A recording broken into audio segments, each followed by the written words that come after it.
Good morning. Today I thought I'd have a reflection of something else on my mind today, and that is the topic of courage. This has been on my mind. I am currently reading Jordan Peterson's Maps of Meaning, and I've read other books and topics and have listened to many people talk about the concept of courage. And it's on my mind right now, so that's why I wanted to talk about it. Anyhow, courage is something that we attribute positively to in society. It is a central part of stories of heroism.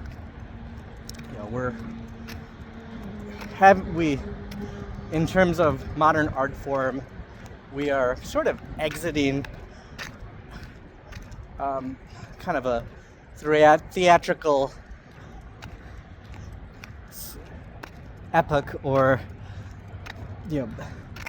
period of time where superhero movies were very much a central part of and central theme of the box office, the blockbuster box offices. And I think we've had many arcs of heroism from superhero movies that we've seen, and they've certainly been part of my adolescence until this point in my life.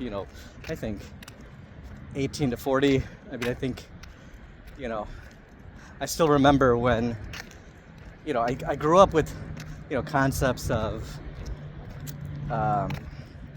Christopher Reeve's Superman and Michael Keaton's Batman, but then that kind of that wasn't popular for a while, and then immediately after 9/11 you had Sam Raimi's Spider-Man come out, which actually back in 2000 did extremely well, and I think a lot of it rode on the patriotism that was coming about with respect to the time after 9/11 and the fact that both the film as well as the historical events of that time occurred in New York City.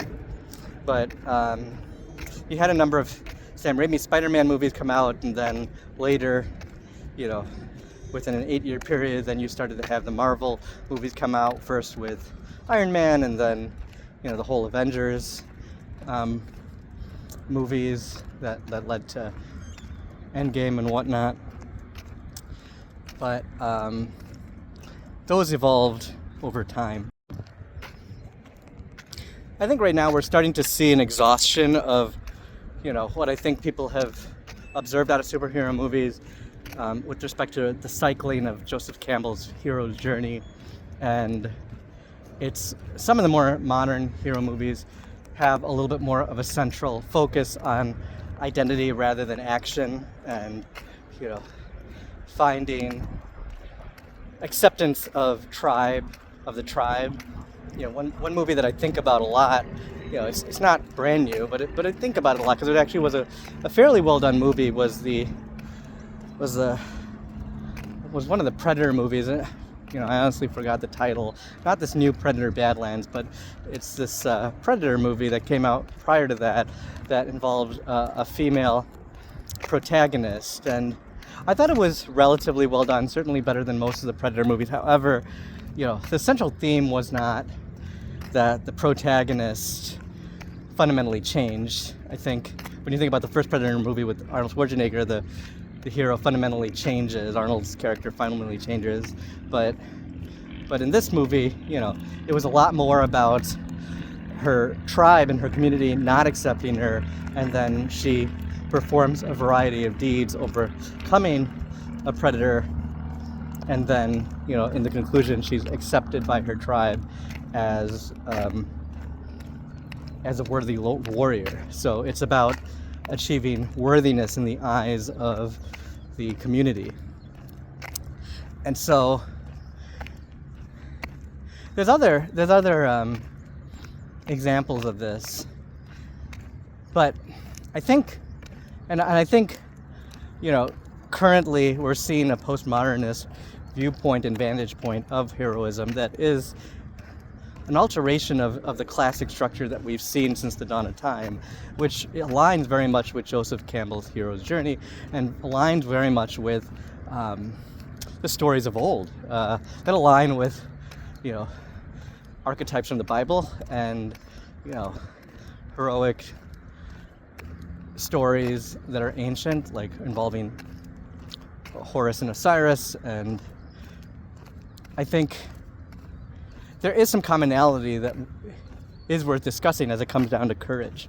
So ultimately, we are part of community, and that community is a part of where we grow up and our foundation and the structures that we arise from.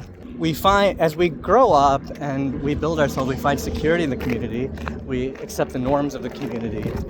But as we develop, we start to find that the community or culture that we're a part of has flaws to it. Those flaws come from rules and standards that are rigid and are often there for a reason from elders who fear the unknown.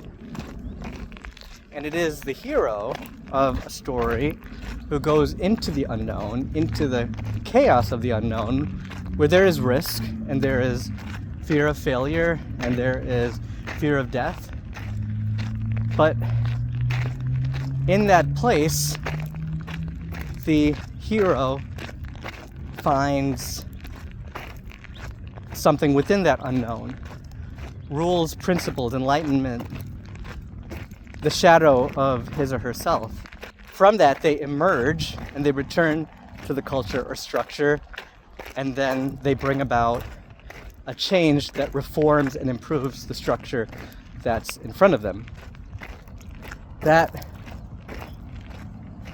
process is not one that is readily accepted. I think this is something important as it relates to courage. The process of descending and immersing into the chaos, learning from within it, identifying your shadow, and emerging from it is not always embraced. It's the culture and the elders within the culture that have a fear of that because they have rigid rules that have helped establish the culture that they come from. And it is the hero that is able to have some respect for the culture, some respect, but also a fascination and a earned respect over time of the chaos, and emerges from it to help forge a better path for the culture. The important thing within courage is for the hero to undergo that process.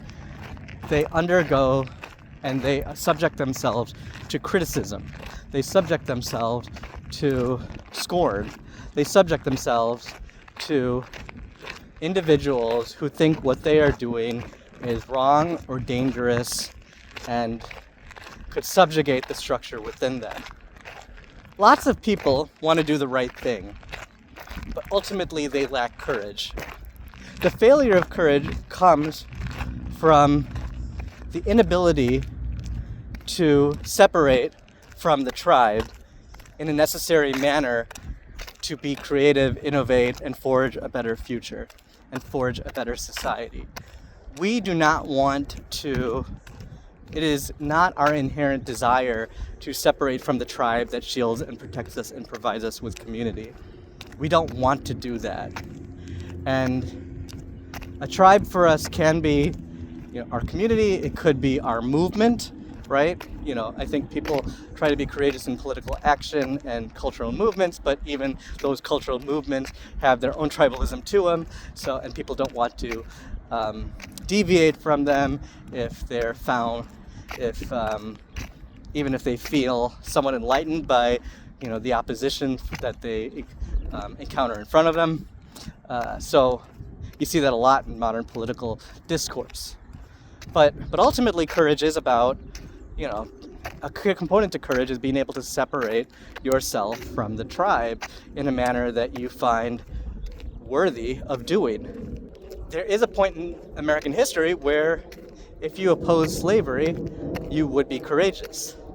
That is not today, right? Today, slavery is considered a pretty abhorrent thing, If you come out and you say that you're against slavery, most people will morally agree with you, which is, and it is, and I would agree that that's a morally accurate position to take, is to oppose slavery. But most people agree with it, and therefore, it's good, but it's not courageous. If you want to be courageous, you need to know the values that you have. You need to understand them, not dogmatically, but rationally and in a conceptual way that is coherent. And then you need to hold those. Life is not about being courageous all the time. It's about being courageous when necessary, right? The tribe isn't always wrong. So you can be moral and in line with the tribe or culture around you, and there's no reason to be courageous in those certain components. You don't have to look for courage in those certain components. You are at harmony with the world around you. But the world is not perfect. There are problems. There are solutions to have. And those solutions require individuation and breaking from consensus. Naval Ravikant's phrase, and quote, still resonates with me, the idea that groups search for consensus, individuals search for truth. This is a core principle to courage and heroism, to recognize the characteristics of a group and to recognize the characteristics of the individual. To be a hero is to know that groups search for consensus and you as an individual can search for truth, and to be able to distinguish yourself when necessary, when there is a discordance between group and truth.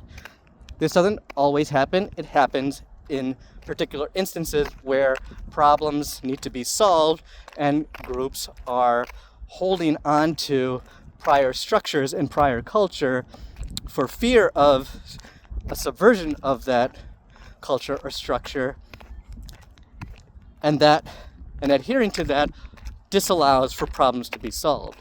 It's in those situations that the individual has to have courage, and it's in those situations that heroism occurs, that courage occurs. It is in those situations that courage manifests itself. If you're looking for the truth and the solution to a hard problem, there's a good chance that that problem exists because there is a structure and a culture that is impeding the solution. We are having a problem right now in the modern economy of innovating towards sound money, right? The group, governments, central banks, all around the world, modern consensus among individuals is to respect central banking policy of central banking monetary policy, which clearly is about devaluing currency and removing people's purchasing power. Despite that being so abundantly clear at a mathematical level, people still adhere to it. They complain that prices are getting, prices of goods are getting more expensive, that they can't buy the things that, prior generations have. This is all completely makes sense based on global monetary economic policy and Federal Reserve policies all across the world, including the United States. It's also abundantly clear at the mathematical level, and people complain, yet they are too afraid to go against the consensus. So it takes courage to do something differently, right? And I keep using Bitcoin as an example, but I mean, the advocates of Bitcoin and Satoshi Nakamoto and the founders and proponents of it back in 2008 to 2013, right? They were made fun of, ridiculed, and everything. Even though they brought a pretty good solution to the table at the time, and central banks still have massive problems, and governments still have across the world have massive problems with the idea of cryptocurrency and Bitcoin, and it's obviously a threat to them, right? It's a threat to the financial order. But But it takes courage to advocate for something like that. Now, it's taking less courage to advocate for it now, because there's more and more people advocating for it. It still takes courage for a lot of people, but far less than back in 2012 and that time. But yeah, I mean, it is an element in, this is just kind of an example that I think about right now. And it's just, Bitcoin and monetary policy is just one example that I'm throwing out there, and hopefully makes sense to people and maybe my audience that thinks about, this stuff. But there's so many other different ways you can think about courage, moral action, being a hero. And, the central theme to courage is not just being moral, but being able to go against the consensus around you, and recognizing that when the consensus is wrong and when the group is wrong, it's likely just simply because they want to adhere to the former structures that they exist within. And to go against that is scary and fearful. But if you want to come up with the solution to the problems in front of you, you have to have courage, and you have to be an individual searching for truth that can forge that new path over time. I hope that was helpful. Hope you all have a great day today.